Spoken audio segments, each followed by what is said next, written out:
Hello, बच्चों. Let's see. The question says, select the each pair, the one having lower ionization energy. Explain the reason. अब हमें यहाँ पे दिया हुआ है iodine and iodine ion, bromine and potassium, lithium and lithium ion, barium and strontium, oxygen and sulphur, beryllium and boron and nitrogen and oxygen. अब देखिए बच्चों, यहाँ पे इस क्वेश्चन का जो की कॉन्सेप्ट है वो एक तो आपका आयोनाइजेशन एनर्जी है. आयोनाइजेशन एनर्जी का मतलब क्या हो गया? Energy required to remove an electron from an neutral atom. ठीक है. इसके अलावा यहाँ पे हम कॉन्सेप्ट यूज करेंगे एटॉमिक रेडियस का. एटॉमिक रेडियस का कैसे?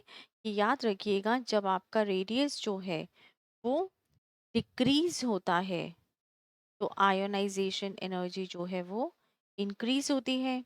अगर रेडियस जो है वो इंक्रीज होगा तो आयोनाइजेशन एनर्जी जो है वो डिक्रीज होती है. ठीक है. फिर दूसरा आप यहाँ पे कॉन्सेप्ट यूज करेंगे पीरियड्स में. पीरियड्स के अंदर रेडियस क्या है? डिक्रीज होगा तो आयोनाइजेशन एनर्जी इंक्रीज होगी.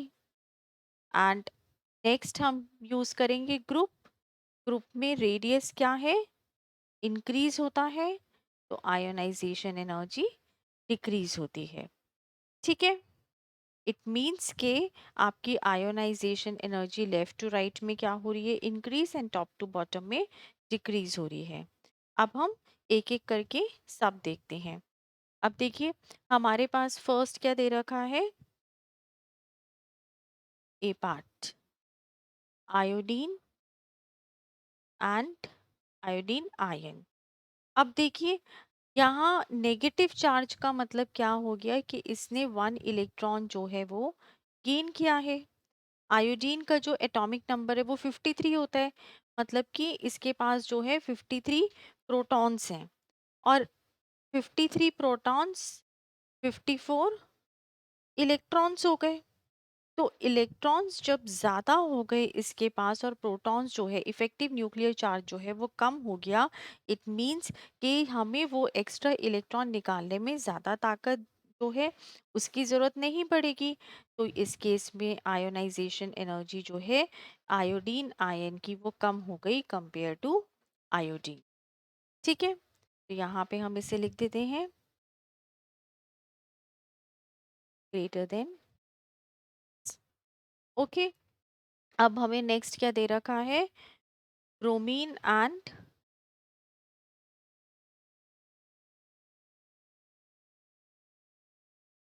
पोटेशियम. ठीक है. अब इस केस के अंदर हम देखें तो हमारे पास क्या है? यहाँ पे ब्रोमीन और पोटेशियम जो है दोनों ही किसको बिलोंग करते हैं? फोर्थ पीरियड में. ठीक है. फोर्थ पीरियड में अगर हम देखें तो पोटेशियम तो आपका ग्रुप 1 का है. और जैसे जैसे आप आगे बढ़ते हैं तो ग्रुप 7 के अंदर ब्रोमीन आ जाता है. और हमने ये देखा कि इन अ पीरियड आपका जो रेडियस जो है वो क्या होता है? डिक्रीज होता है. आयोनाइजेशन एनर्जी इंक्रीज होती है. मींस ब्रोमीन की आयोनाइजेशन एनर्जी ज़्यादा होगी compare to potassium. Okay. Next C part है लिथियम एंड लिथियम आयन. ठीक है. अब लिथियम एंड लिथियम आयन का मतलब क्या हो गया कि लिथियम के पास जो है कितने इसका जो एटॉमिक नंबर है वो 3 होता है. मतलब कि लिथियम के पास तो 3 प्रोटॉन्स हैं, 3 इलेक्ट्रॉन्स हैं. और लिथियम प्लस का मतलब क्या है? 3 प्रोटॉन्स और 2 इलेक्ट्रॉन्स. प्लस का मतलब क्या है कि उसने अपना एक इलेक्ट्रॉन लूज कर दिया है. तो यहाँ पे जो इफेक्टिव न्यूक्लियर चार्ज है वो ज़्यादा हो गया. इफेक्टिव न्यूक्लियर चार्ज ज़्यादा हो गया तो फिर वो अपने इलेक्ट्रॉन को और टाइटली होल्ड करके रखेगा. और टाइटली होल्ड करके रखेगा मतलब कि लिथियम आयन की आयोनाइजेशन एनर्जी जो है वो ज़्यादा होगी. मीन्स एल आई आयन ये हो गया. ठीक है. फिर नेक्स्ट आ जाते हैं डी पार्ट पे. Barium and strontium.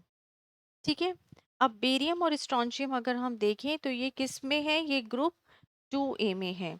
और ग्रुप 2A के एलिमेंट्स अगर हम देखें तो beryllium, magnesium, calcium, strontium, barium, radium, तो ये यहाँ पे है। अब हमने क्या देखा, ग्रुप के अंदर क्या हो रहा है, रेडियस इंक्रीज होता है, आयोनाइजेशन एनर्जी डिक्रीज होती है। ठीक है, इसका मतलब जो बेरियम हो गई, बेरियम की आयोनाइजेशन एनर्जी कम होगी कंपेयर टू स्ट्रॉन्शियम। ठीक है, तो यहाँ पे क्या हो गया, Ba। नेक्स्ट हमारे पास क्या है, ऑक्सीजन एंड सल्फर। अब देखिए ऑक्सीजन एंड सल्फर का केस क्या है।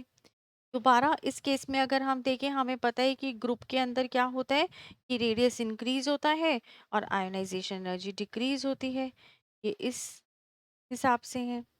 ठीक है, तो एटॉमिक साइज जो है सल्फर का क्या हो रहा है कि अगर हम देखें यहाँ पे कि जो आपका ऑक्सीजन और सल्फर का केस हो गया, यहाँ पे सल्फर की जो आयोनाइजेशन एनर्जी है वो कम होगी कंपेयर टू द ऑक्सीजन।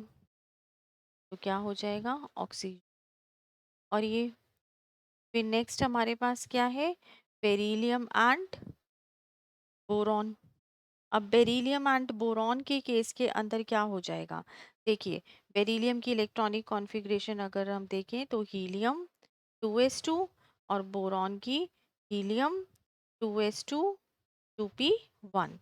इसका मतलब यहाँ पे हमें जो आपकी स्टेबल कॉन्फ़िगरेशन है, एस ऑर्बिटल जो है वो फुल्ली फिल्ड है, वहां से इलेक्ट्रॉन निकालना है।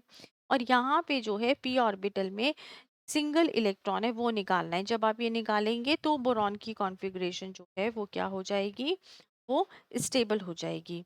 मतलब कि इस केस के अंदर बोरॉन के की कम होगी आयनाइजेशन। फिर नेक्स्ट हमारे पास है नाइट्रोजन एंड ऑक्सीजन। अब नाइट्रोजन एंड ऑक्सीजन की केस में नाइट्रोजन की कितनी है configuration, helium 2s2 2p3 and oxygen की है हीलियम 2s2 2p4। अब देखिए यहाँ पे जो नाइट्रोजन है उसका जो p ऑर्बिटल है वो हाफ फिल्ड है, तो ये क्या है, ये स्टेबल है। और यहाँ पे 2p फुल है, 2p4 है मत ऑक्सीजन की केस में। मतलब अगर ये अपना एक इलेक्ट्रॉन लूज करता है तो ये अपनी स्टेबल कॉन्फ़िगरेशन के अंदर आएगा, हाफ फिल्ड होगा। तो इट मीन्स कि जो ऑक्सीजन जो है, ऑक्सीजन में हमें क्या चाहिए, कम एनर्जी चाहिए, मीन्स नाइट्रोजन में ज़्यादा लगेगी।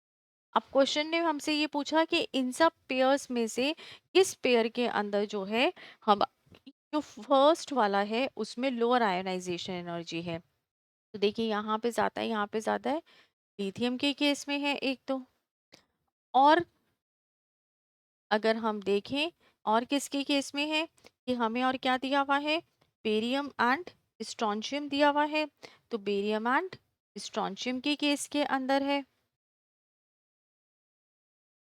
ठीक है, फिर हमारे पास नेक्स्ट जो है वो क्या है कि बेरिलियम, इसको हमने उल्टा लिख दिया, इसको ऐसे लिखेंगे। ठीक है, तो फिर नेक्स्ट सबकी ही फर्स्ट एलिमेंट की जो है ज़्यादा है। इट मीन्स जो दो पेयर जो हैं हमारे जिसमें फर्स्ट एलिमेंट जो है उसकी लोअर आयोनाइजेशन एनर्जी है, वो लिथियम और बेरियम स्ट्रॉन्शियम का case. So this is the most appropriate answer for this question. Hope you understood it well. All the best.